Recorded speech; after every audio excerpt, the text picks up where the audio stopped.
Sementara pemirsa, seorang emak-emak nekat mencuri di sebuah minimarket di kawasan Medland Transyogi Cilengsi, Kabupaten Bogor, Jawa Barat. Ya benar sekali Kevin, pelaku ini berhasil membawa kabur 2 kantong belanjaan yang berisi beragam barang dagang dari minimarket.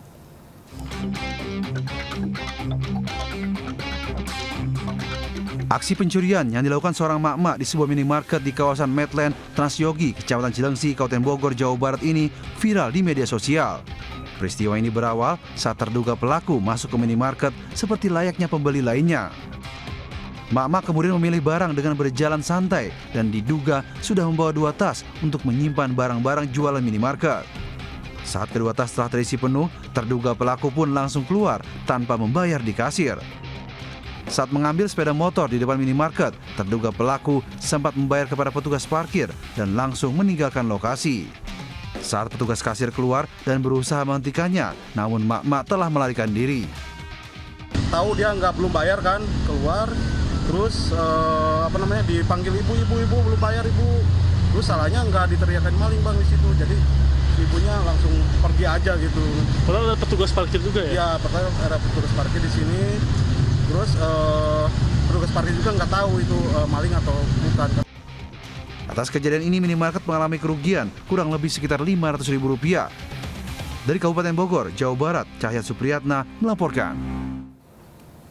2 juru parkir liar jukir yang viral di media sosial lantaran mematok tarif Rp150.000 kepada pengunjung Masjid Istiqlal Jakarta diringkus polisi dalam operasi Tipiring Jukir Liar. Ya benar sekali Anita, di mana satu dari kedua pelaku ini ternyata positif mengkonsumsi narkoba.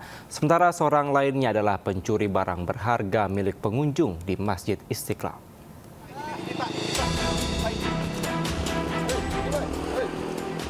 AB dan J, 2 juru parkir liar jukir yang aksinya viral di media sosial, hanya tertunduk dengan tangan di borgol usai ditangkap di kawasan sekitar Istiqlal, Jakarta. Keduanya diringkus petugas Reskrim Polsek Sawah Besar berkat rekaman video dugaan pemerasan terhadap pengunjung masjid di mana para pelaku mematok tarif tidak wajar Rp150.000 untuk sekali parkir. Para pelaku berupaya melakukan pemerasan di depan pintu gerbang Masjid Istiqlal. Namun begitu, dari hasil pemeriksaan terhadap kedua pelaku, diketahui jika pengunjung yang dipatok tarif Rp150.000 akhirnya tidak bersedia membayar. Sementara dari hasil tes urin keduanya, tersangka AB positif narkoba, sedangkan tersangka J mencuri barang berharga pengunjung Istiqlal dan dijerat pasal pencurian dengan pemberatan. Seseorang yang berinisial AB laksanakan cek urin, ternyata urinnya positif, ya. Sehingga akan kami tindak lanjuti berkaitan dengan perkara penyalahgunaan narkobanya. Untuk yang berinisial D, ini juga terkait dengan kejadian pencurian dengan pemberatan, sehingga terhadap saudara J sudah kami tahan. Hingga kini, polisi masih mendalami jaringan kelompok juru parkir liar yang kerap beraksi di sekitaran Masjid Istiqlal, Jakarta. Pemirsa, terjadinya kembali kecelakaan bus pariwisata yang mengangkut rombongan pelajar SMK Lingga Kencana di Subang, Jawa Barat mengundang keprihatinan semua pihak. Menteri Pariwisata dan Ekonomi Kreatif Sandiaga Uno berharap para pelaku pariwisata selalu memperhatikan kelayakan armada sebelum digunakan untuk berkegiatan. Kecelakaan bus pariwisata Putra Fajar yang menimpa rombongan pelajar SMK Lingga Kencana, Depok, menjadi perhatian khusus Menparekraf Sandiaga Salahuddin Uno dalam Weekly Brief with Sandi Uno di Gedung Sabta Pesona, Jakarta. Sandiaga Uno prihatin dengan jatuhnya 11 korban meninggal dunia dan menghimbau masyarakat turut melakukan pengawasan dan pengecekan alat transportasi sebelum digunakan karena aturannya sudah jelas. Masyarakat harus juga bantu mengecek bus-bus yang ada itu karena aturannya sudah ada, tapi penerapannya itu yang harus terus kita pantau. Dan untuk kami sendiri dari pariwisata ya tegas bahwa jika tidak layak nggak bisa berangkat. Jadi sekeras itu kita. Sandi menjelaskan pemerintah melalui Kementerian Perhubungan telah menyediakan aplikasi Spionam atau sistem perizinan online angkutan darat dan multimoda untuk mengetahui kelaikan alat transportasi yang digunakan. Dari Jakarta, Fakih Satrio, iNews melaporkan. Pemirsa, sebuah minibus ringsek usai menabrak separator jalur bus Transjakarta di ruas Warung Buncit, Pancoran, Jakarta Selatan. Ya, kencangnya benturan membuat separator yang terbuat dari beton berantakan hingga mengganggu arus lalu lintas.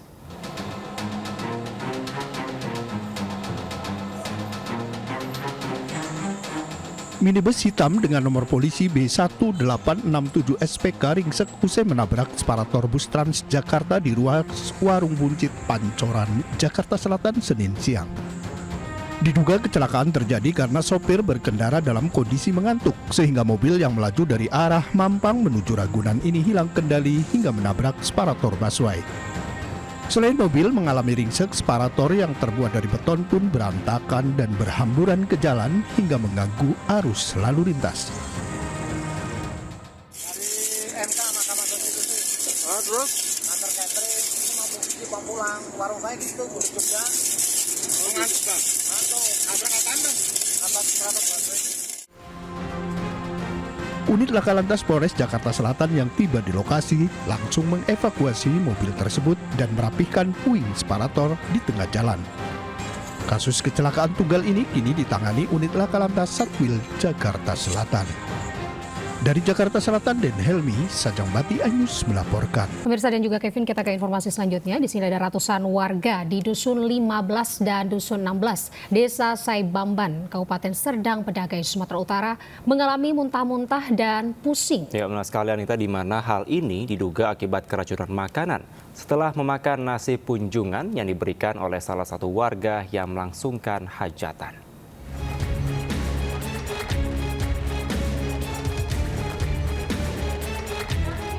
Ratusan warga Saibamban ini terpaksa menjalani perawatan di beberapa klinik di Desa Saibamban dan Rumah Sakit Umum Melati Desa Pon Kabupaten Serdang Bedagai. Sementara sebagian lainnya dibawa ke Rumah Sakit Umum Cefani, Rumah Sakit Umum Sri Pamela, dan Rumah Sakit Umum Kumpulan Pane di Kota Tebing Tinggi. Para warga ini mengalami gejala muntah-muntah dan pusing setelah memakan nasi punjungan yang diberikan oleh salah satu warga Dusun 16, Desa Saibamban yang akan melangsungkan hajatan pada hari Senin kemarin. Menurut beberapa korban, mereka diduga mengalami keracunan setelah memakan lauk berupa ayam yang merupakan salah satu menu dari nasi rantangan tersebut. Sementara menurut keterangan pemilik hajatan, ada sekitar 400 paket nasi rantangan yang dibagikan kepada warga. Ya dari setengah 3 setengah 6 kurasa jam 6 gitulah muntah-muntahnya. Muntah-muntah. Enggak rasa sakit dulu di perut atau enggak? Pening, pusing. Dia yang muntah-muntah dulu, padahal dia makannya udah agak sore. Guna kepentingan penyelidikan, pihak kepolisian dari Polsek Firdaus Polres Serdang Begadai telah membawa beberapa sampel paketan nasi hajatan yang diduga sebagai penyebab keracunan 100 warga Saibamban. Dari Serdang Begadai, Wahyu Rustandi, iNews melaporkan. Kita ke informasi selanjutnya, pemirsa. Gunung api Ibu kembali erupsi. Erupsi terjadi pada Senin pagi dengan hembusan abu vulkanik setinggi 5.000 meter dari bukaan kawah. Warga di sekitar Gunung Ibu sempat panik melihat letusan yang cukup kuat.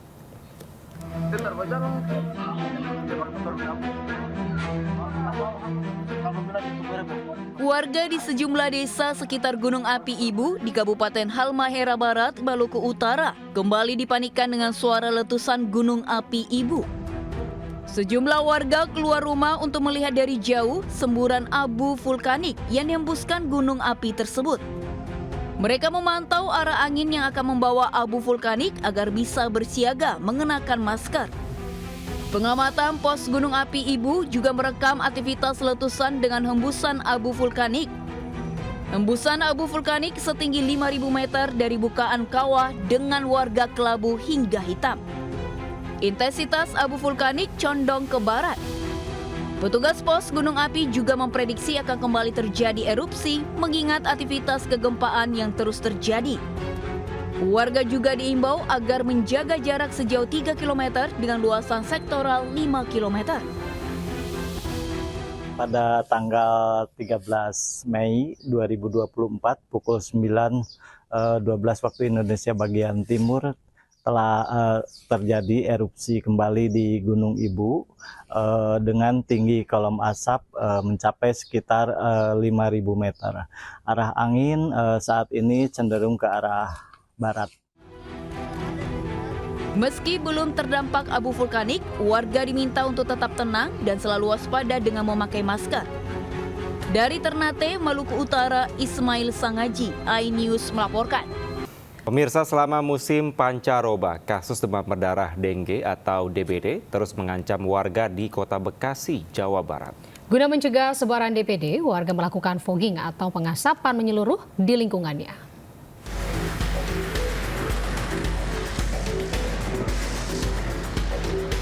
Selama peralihan musim, penyakit demam berdarah terus mengintai.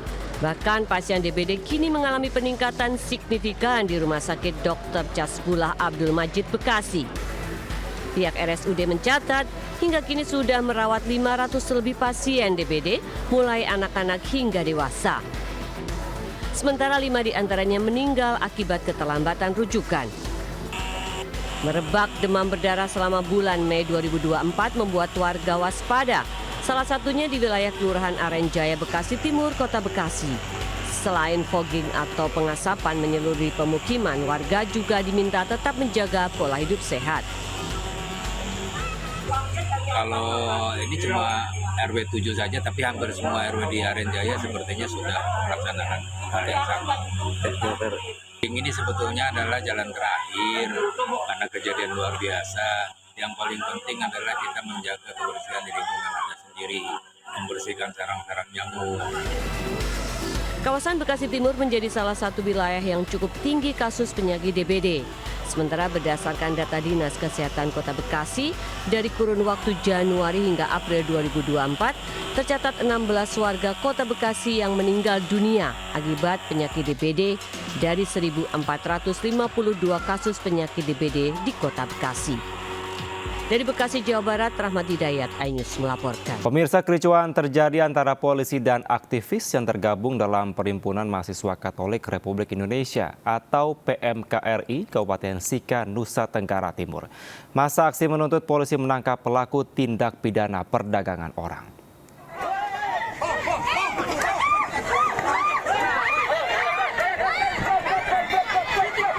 Aksi baku pukul antara polisi dan aktivis PMKRI terjadi di depan Mapolres Sika, Nusa Tenggara Timur. Aksi ini dipicu ketidakpuasan massa aksi yang dilarang masuk dan mengetahui Kapolres Sika tidak berada di tempat untuk berdialog dengan Kapolres Sika. Akibat dari kericuhan, beberapa aktivis diamankan di pos penjagaan dan sejumlah mahasiswa diseret hingga mengalami luka. Aksi demonstrasi ini dilakukan untuk menuntut Kapolres Sika segera menangkap pelaku tindak pidana perdagangan orang yang mengakibatkan 1 orang meninggal dunia di Kalimantan. Massa menilai Polres Sika lambat untuk menangani kasus tersebut. Gagal bertemu dengan Kapolres Sika, massa aksi berjanji akan datang kembali melakukan demonstrasi.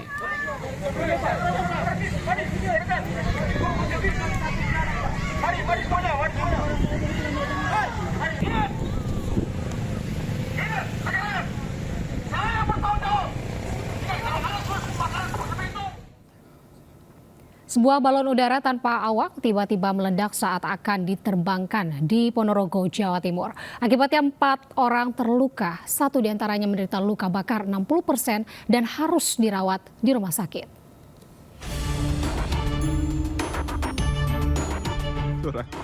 Inilah detik-detik balon udara tanpa awak tiba-tiba meledak dan melukai 4 orang di persawahan Desa Muneng, Kecamatan Balong, Ponorogo, Jawa Timur. Peristiwa berawal saat anak-anak dan warga menaikkan balon udara tanpa awak di persawahan desa setempat. Balon udara ini juga dipasang petasan berukuran besar. Ternyata rangkaian petasan meledak sebelum naik. Akibatnya 4 orang terluka, 3 orang menderita luka ringan, sementara 1 orang lainnya menderita luka berat dan harus menjalani rawat inap di RSUD Harjono Ponorogo. Korban mengalami luka bakar hingga 60%. Usai kejadian, polisi melakukan olah tempat kejadian perkara. Hasil penyelidikan sementara diduga petasan meledak sebelum diterbangkan. Anak-anak itu menaikkan balon, kemudian petasannya meledak demikian. Sampai saat ini Pak, penyebabnya apa, terus berapa korbannya? Untuk indikasi untuk korban yang luka 4 orang, yang 3 sudah bawa pulang, yang 1 masih di rumah sakit. Hingga kini polisi masih melakukan penyelidikan atas kejadian ini. Sebab menaikkan balon udara tanpa awak mengganggu penerbangan dan dapat menyebabkan kebakaran. Selain itu, polisi masih mencari 3 korban lainnya untuk menetapkan tersangka atas kejadian ini. Dari Ponorogo, Jawa Timur, Ahmad Subeki, iNews melaporkan. Pemirsa, gudang sandal di Jalan Yudhistira, Kecamatan Kalideres, Jakarta Barat pada Senin malam ludes terbakar. Diduga api muncul dari korsleting listrik saat truk molen melintas dan tersangkut kabel.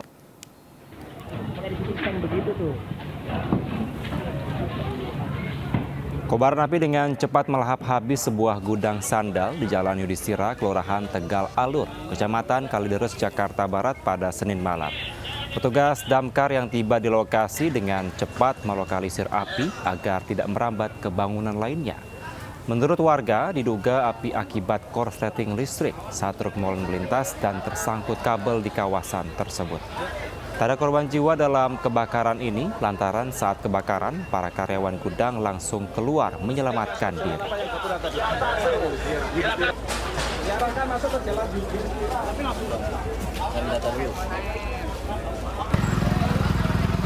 Sementara pemirsa, 2 kapal terbakar di perairan Das Barito, Kabupaten Barito Selatan, Kalimantan Tengah pada Senin pagi. Ya, akibat kebakaran ini 10 orang anak buah kapal dinyatakan hilang dan masih dalam pencarian. Sementara pemirsa, ini 4 orang yang selamat, sebagian mengalami luka bakar.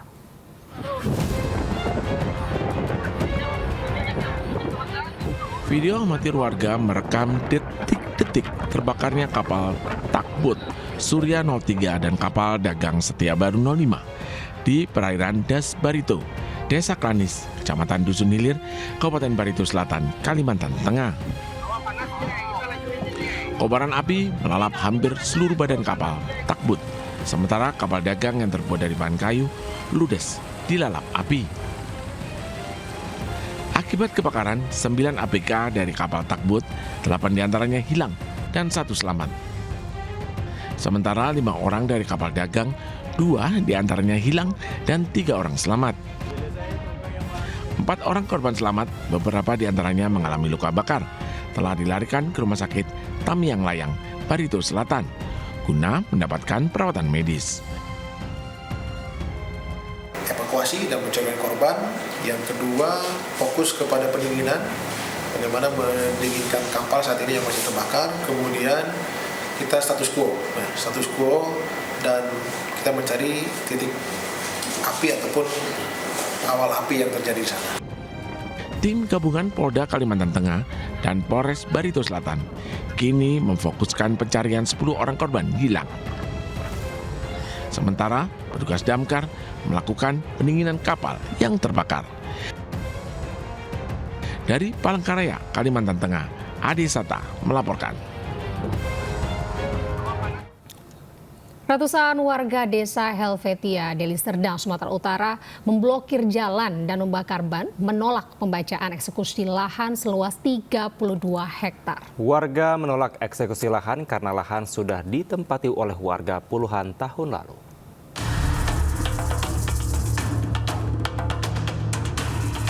Ratusan warga Pasar 4, Desa Helvetia, Kecamatan Labuan Deli, Kabupaten Deli Serdang, Sumatera Utara, memblokir jalan dengan membakar ban Senin siang.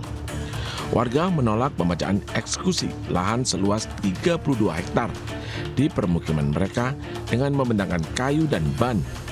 Warga berkumpul meminta petugas Pengadilan Negeri Deli Serdang untuk keluar dari permukiman mereka. Lantaran warga mengaku telah menempati lahan tersebut selama 20 tahun lebih. Warga menuding ada permainan mafia tanah untuk menguasai lahan ex PTPN 2 tersebut. Karena sebelumnya warga telah mendapatkan ancaman. Ternyata masalah pemberitahuan kepada warga di sini tidak ada. Cuma kita dengan segala berkat dari Tuhan, kita dapat informasi bahwa pihak pengadilan dan yang dibantu oleh pihak polisi dan tentara. Sehingga kami langsung antisipasi dan kami sekarang berada di sini menjaga lahan yang sudah lama dikuasai oleh warga. Dari tahun 2002 warga sudah ada di sini. Warga berharap pemerintah pusat, dalam hal ini Presiden Joko Widodo, memberantas mafia tanah yang meresahkan masyarakat di kawasan Helvetia Deli Serdang yang ingin menguasai lahan ex PTPN 2. Dari Deli Serdang, Sumatera Utara, Yuda Bahar melaporkan. Pemirsa, aparat kepolisian menggagalkan penyelundupan ratusan ribu benih lobster bernilai mencapai 20 miliar rupiah. Dari 3 orang pelaku yang akan menyelundupkan benih lobster ke negara Singapura melalui perairan Jambi.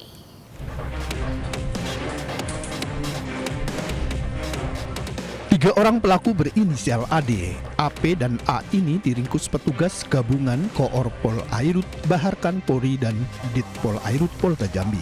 Keduanya terbukti menyelundupkan 125.684 ekor benih lobster senilai 25 miliar rupiah. Ketiga pelaku ditangkap di 2 lokasi berbeda, yakni di Jalan Lingkar Barat, Kecamatan Alam Barajo, Kota Jambi, dan Mandalo Darat, Kecamatan Jambi Luar, Kota Kabupaten Muara Jambi. Dari ketiga pelaku tersebut, polisi mengamankan 90.000 dan 35.000 benih lobster jenis mutiara dan pasir. Dari hasil pemeriksaan polisi, barang bukti ratusan ribu benih lobster tersebut dibawa dari Lampung dengan menggunakan 2 minibus ke Jambi, sebelum nantinya akan diselundupkan ke negara Singapura melalui perairan Laut Jambi. Menggagalkan penyelundupan benih lobster di 2 lokasi berbeda yang berada di wilayah Kota Jambi.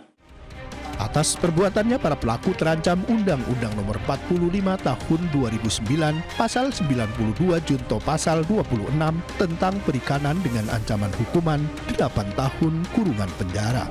Dari Kota Jambi, Adrianus Susandra, iNews melaporkan. Kita ke informasi ibadah haji, pemirsa. Kantor Kesehatan Haji Indonesia di Madinah menyiapkan 62 ton obat-obatan untuk jemaah haji. Ya, beragam jenis obat disediakan untuk mengantisipasi berbagai penyakit yang bisa menyertai calon jemaah haji Indonesia.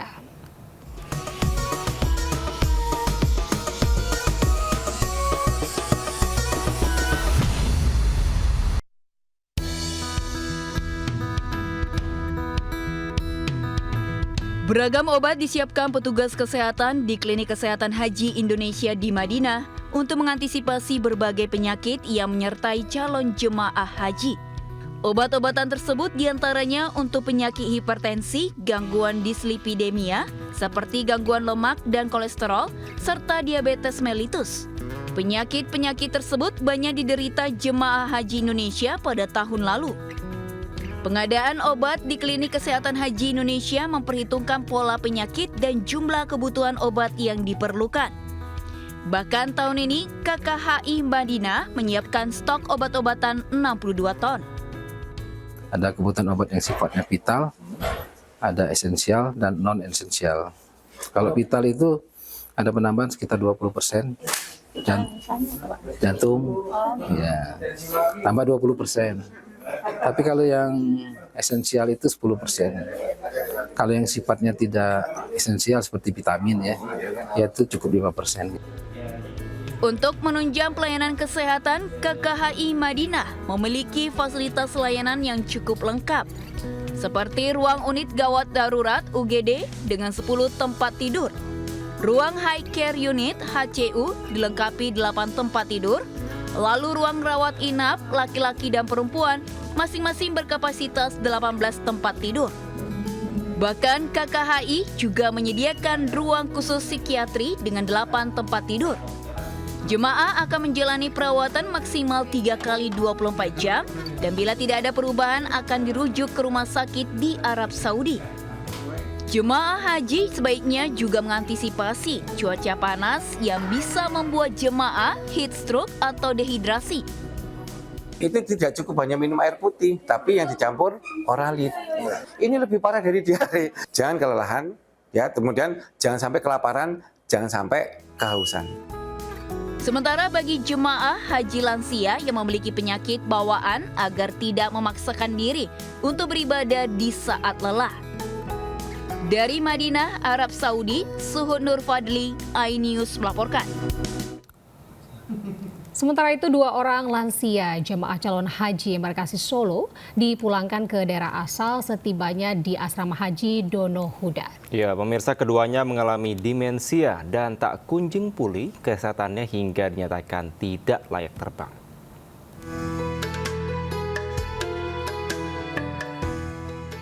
Dua calon jemaah asal Kabupaten Temanggung dan Magelang, Jawa Tengah. Neti berusia 71 tahun dari kloter 2 dan Tarsiah berusia 83 tahun dari kloter 5. Keduanya telah menjalani pemeriksaan kesehatan tahap 3 di asrama haji Dono Hudan dan dinyatakan tidak layak terbang karena mengalami demensia. Meski sudah dilakukan upaya pengobatan, kondisi kedua jemaah tidak kunjung membaik sehingga dipulangkan ke daerah asal. Jemaah tersebut juga kita lakukan pemeriksaan secara mendalam dan ternyata setelah diklarifikasi bersama dihasilkan bahwa beliaunya tidak layak terbang, sehingga dengan berat hati dikembalikan ke kabupaten kota masing-masing. Akibat dari pemulangan 2 jemaah tersebut, kuota 2 kursi yang kosong diisi 2 jemaah dari kloter berikutnya yang juga sudah tiba di embarkasi Solo. Dari Solo, Jawa Tengah, Septiantoro, iNews melaporkan. Ya, dari asrama haji Bekasi, pemirsa, tercatat ada 1.320 calon jemaah haji yang diberangkatkan ke Tanah Suci pada hari Selasa ini. Ya, segala persiapan dilakukan panitia asrama haji Bekasi, mulai dari pemeriksaan kesehatan hingga pembagian bekal dan gelang identitas.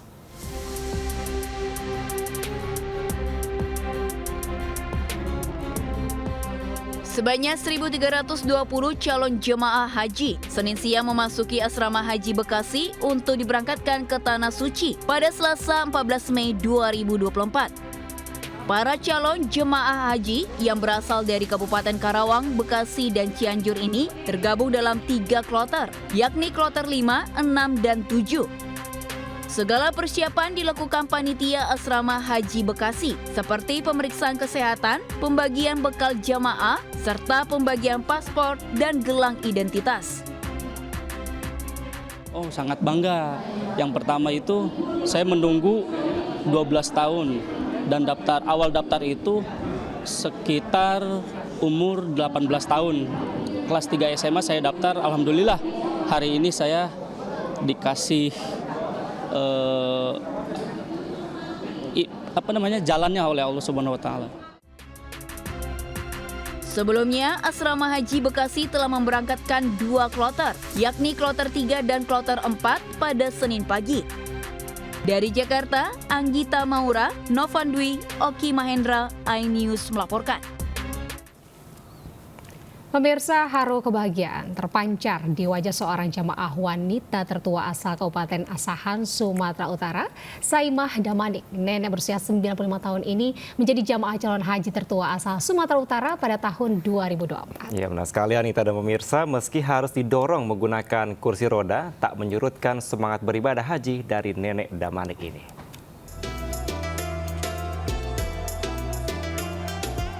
Nenek Saimah Damani, 95 tahun, jemaah calon haji tertua ini telah selesai melakukan pemeriksaan kesehatan dan kelengkapan dokumen lainnya.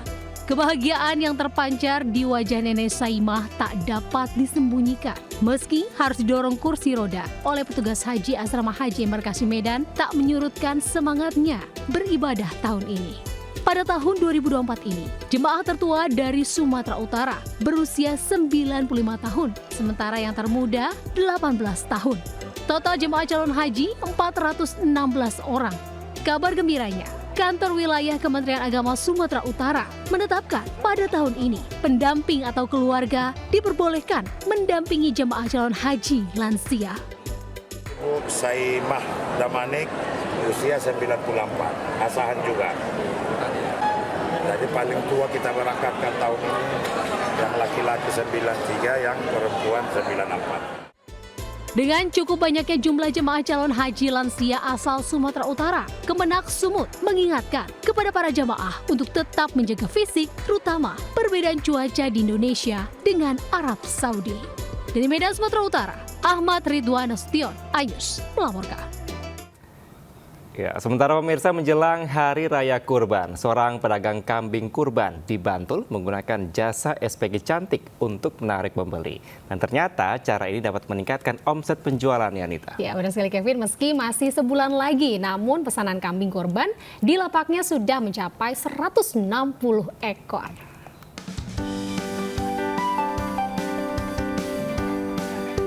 Meski Hari Raya Idul Kurban masih sebulan lagi, seorang pedagang kambing di Dusun Glodegan, Taman Tirto, Kecamatan Kasihan, Bantul bernama Adik Karnadi sudah kebanjiran pesanan.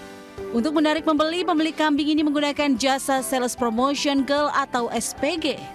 Karena unik ya, kalau biasanya kan membantu menjual kayak produk-produk misalnya kendaraan bermotor kayak gitu. Nah ini tuh unik, belum pernah ditawarin untuk menjual hewan gitu, makanya untuk itu aku tertarik gitu. Adi Karnadi yang sehari-hari mengelola warung sate sudah 2 tahun menjual kambing saat menjelang Hari Raya Kurban. Selain menggunakan SPG Cantik, Adi Karnadi juga memberikan bonus makan sate gratis bagi pembelinya. Jelas, karena dengan kita memanfaatkan jasa SPG, orang-orang yang public speakingnya bagus, berpenampilan menarik, itu sebenarnya akan meningkatkan brand saya. Jadi sampai detik ini saja sudah terpesan sekitar 160 ekor. Itu berkat dari mbak-mbak dari yang SPG saya. Jika pada Idul Kurban tahun lalu, Adi Karnadi hanya mampu menjual lebih kurang 130 ekor kambing. Pada tahun ini jumlah pesanan kambing kurban meningkat dan sudah mencapai 160 ekor. Meski Hari Raya Kurban masih sebulan lagi, harganya sendiri berkisar Rp2,5 juta hingga Rp7 juta per ekornya. Dari Bantul, Yogyakarta, Trisna Purwoko, iNews melaporkan. Ya pemirsa dan juga Kevin, kita ke informasi destinasi wisata nih. Di Aceh memiliki banyak destinasi wisata air yang diminati wisatawan. Salah satunya Pulau Rubiah, surganya para pecinta snorkeling. Ya benar sekali Anita, di mana wisatawan di sini bisa melihat keindahan biota laut yang masih terawat. Penasaran? Berikut liputannya.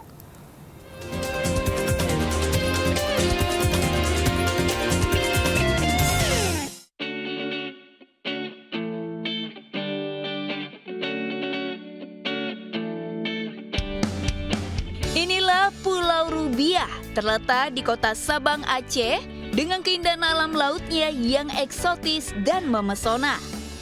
Tidak hanya air lautnya yang biru jernih berpadu pasir putih, keindahan alam bawah lautnya yang masih terawat menjadi daya tarik wisatawan, khususnya pecinta snorkeling. Pengunjung bisa melihat berbagai biota laut yang cantik, seperti terumbu karang warna-warni, ikan badut, ikan nemo, serta berbagai jenis ikan hias lainnya. Tidak hanya wisatawan lokal, Pulau Rubiah ini juga banyak diminati wisatawan nasional hingga mancanegara. Menurut kami ini udah bagus ya pengelolaan wisatanya. Harganya udah pas, sudah ada yang main harga, wisatanya juga terjangkau buat kami berdua. Intinya kami kesini udah merasa nyaman dan aman lah. Jadi kesini memang sengaja untuk nyebrang Pulau Rubiah. Terus ketika nyampe di Pulau Rubiah juga udah banyak yang jualan-jualan di sini yang bantu-bantu tambahan fasilitas kayak makan. Nah, bagi Anda yang ingin mencoba sensasi snorkeling di Pulau Rubiah, Anda harus menempuh perjalanan darat selama 40 menit dari kota Sabang, lalu menyeberang selama 15 menit menggunakan speedboat di dermaga Teupin Layeu, Aceh. Dari Kota Sabang, Aceh, Syukri Syarifudin, iNews melaporkan. Ya, dari Aceh kita beralih ke Bengkulu nih, Anita dan pemirsa, di mana puluhan peserta dari berbagai kota berlomba adu layangan untuk menjatuhkan lawan dalam festival layangan. Ya, festival ini digelar dalam rangka merayakan HUT Kabupaten Rejang Lebong sekaligus melestarikan budaya.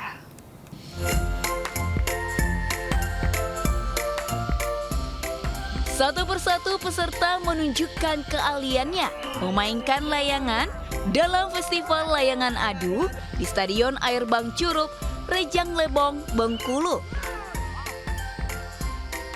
Peserta bertanding 1 lawan 1 mengikuti nomor undi yang sudah ditetapkan oleh panitia. Peserta dianggap kalah tidak hanya dinilai dari benang putus saja, namun jika layangan patah, sambung udara atau tersangkut. Untuk itu dibutuhkan strategi jitu agar layangan tidak putus. Dalam festival ini ada juga loh kategori pertandingan paling seru dan cepat dalam adu skill. Jumlah peserta hari ini ada 64 yang terdiri dari Rejang Lebong sendiri dan beberapa kabupaten dan kota di Provinsi Bengkulu, serta satu kehormatan bagi Rejang Lebong bahwa ada peserta dari Jambi, dari luar daerah. Selain memeriahkan HUT Kabupaten Rejang Lebong, festival layangan adu ini digelar untuk melestarikan budaya sekaligus menyalurkan minat masyarakat dalam olahraga layangan aduan. Dari Rejang Lebong, Bengkulu, Widodo Waluyo, iNews melaporkan.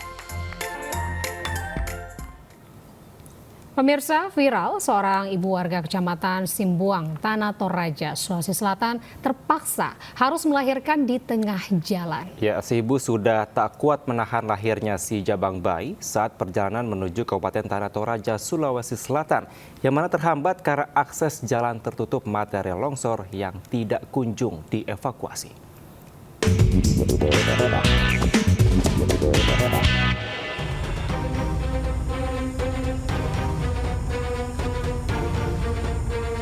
Seorang ibu terpaksa melahirkan di tengah perjalanan karena kondisi jalan yang tidak memungkinkan di Tanah Toraja, Sulawesi Selatan. Sebelumnya ibu ini berencana melahirkan di Puskesmas Leke, Kecamatan Simbuang. Namun karena fasilitas yang kurang memadai, pasien dirujuk ke salah satu rumah sakit di Makale. Saat di perjalanan, mobil yang ditumpangi pasien terhenti karena material longsor masih menutupi jalan yang berada di Lembang Makodo, Kecamatan Simbuang. Keluarga sempat mencari kendaraan roda 2 untuk membawa pasien menuju Makale. Namun di tengah perjalanan, pasien alami pendarahan. Di bawah terik matahari, ia akhirnya melahirkan di tengah jalan. Berharap bayinya lahir selamat, nasib berkata lain. Bayi yang dikandungnya selama 9 bulan tersebut tidak dapat tertolong. Usai melahirkan di tengah jalan, ibu tersebut ditandu kembali menuju ke Puskesmas Leke untuk mendapatkan perawatan medis. Peristiwa ini sempat memicu kecaman dari Ikatan Pemuda Pelajar Mahasiswa Simbuang Maprak yang meminta pemerintah segera mengevakuasi material longsor dari jalan. Dari Tanah Toraja, Sulawesi Selatan, Jufrito Nafa, iNews melaporkan. Pemirsa, warga dusun Desa Boteng, Kecamatan Mehalaan, Kabupaten Mamasa, Sulawesi Barat, digegerkan dengan seekor ular piton sepanjang 5 meter. Ya, ular tersebut ditangkap warga lantaran sering memangsa ternak dan membahayakan keselamatan anak-anak.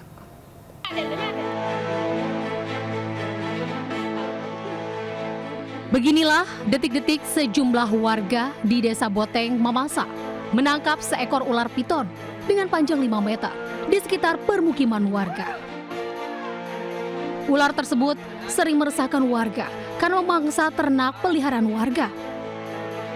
Ular kerap kali muncul di sekitar perkampungan hingga membuat warga ketakutan. Warga khawatir karena ular sering muncul di tempat bermain anak-anak. Menurut seorang warga, saat proses evakuasi ular piton itu berusaha melawan dan nyaris mematok seorang warga. Sering mengambil ayam. Apakah ular piton itu sering muncul di pemukiman warga atau bagaimana, Pak? Sebelum dibunuh, Pak, sering muncul. 5 meter, Pak. Apakah pernah memangsa ternak warga di sekitar? Ya, sering mengambil ayam. Yang membuat kesal warga, sudah beberapa kali ternak milik warga seperti ayam dan ternak lainnya sudah dimangsa ular piton tersebut. Dari Mamasa, Sulawesi Barat, Friendly Christian, iNews melaporkan. Sementara itu pemirsa, seekor ular king cobra sepanjang 3 meter masuk ke dalam rumah dan membuat takut warga di Kabupaten Lubuk Linggau, Sumatera Selatan. Proses evakuasi ular oleh petugas damkar menegangkan dan juga dramatis.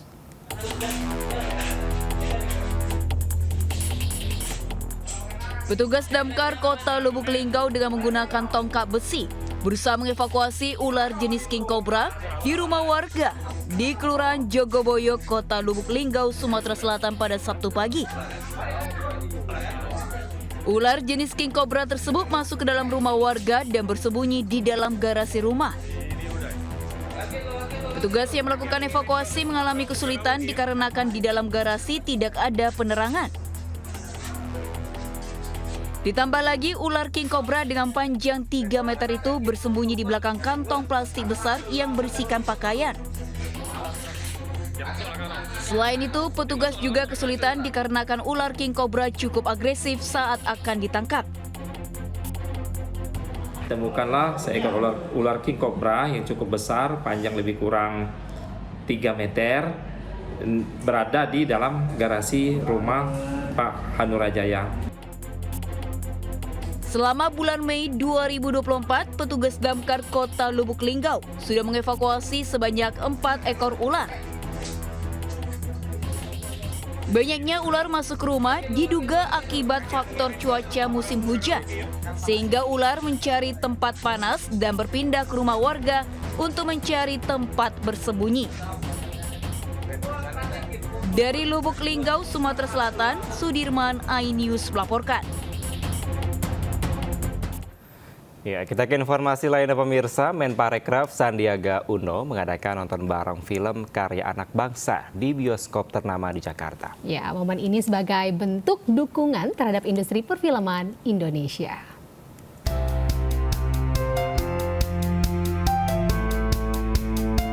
Menparekraf Sandiaga Uno beserta jajaran Kemenparekraf menggelar nonton bareng film yang diadopsi dari cerita novel bestseller karya Ika Natasha. Menparekraf optimis karya sineas Indonesia kini sudah mampu bersaing di kancah internasional. Film-film Indonesia sudah layak untuk mendunia dan mudah-mudahan backdropnya ke depan bisa juga menghadirkan cerita-cerita di kota-kota Indonesia yang lain. Jadi menginspirasi filmmaker untuk mengupas sisi-sisi arsitektur dari sebuah kota. Kebangkitan film Indonesia diharapkan dapat memberikan stimulus industri ekonomi kreatif tanah air. Dari Jakarta, Fakih Satrio, iNews melaporkan. Pemirsa, rekaman emak-emak meneriaki aksi diduga komplotan pencuri potongan besi pembatas jalan menggunakan gerobak di kawasan Rawabadak, Koja, Jakarta Utara viral. Ya, aksi maling tersebut terpegok oleh emak-emak dan juga langsung meninggalkan gerobaknya yang ada di pinggir jalan. Nih ambil besi pembatas tuh dipotong. Video viral merekam aksi 4 orang diduga pelaku pencurian besi pembatas jalan Yosudarso, Koja, Jakarta Utara sedang membawa potongan besi pembatas jalan dengan menggunakan gerobak. Dengan santai, komplotan pencuri ini berupaya membawa kabur besi pembatas jalan tersebut. Namun aksi mereka kepergok emak-emak yang merekam dan langsung meneriaki para pelaku. Komplotan diduga maling ini langsung meninggalkan gerobaknya di pinggir jalan. Menurut petugas PPSU, kawasan ini memang rawan dengan aksi kejahatan.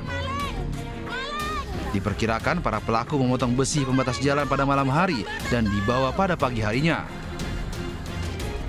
Warga sekitar pun ikut khawatir rumahnya menjadi sasaran maling. Ya biasanya ada di jalan-jalan kayak gini. Besi apa sih Bang yang diambil Bang? Pembatas jalan dia. Besi pembatas jalan gitu ya? Kalau biasanya mah kayak gitu mah biasanya mah malam kayak gitu mah, Bang. Malam ya? Iya sih. Jadi jarang orang tahu juga sih kalau kayak gitu sih. Rawan berarti ya? Rawan banget, Bang. Warga berharap petugas kepolisian menangkap para pelaku yang sudah diketahui wajahnya dari video viral. Dari Jakarta, Sofyan Firdaus melaporkan.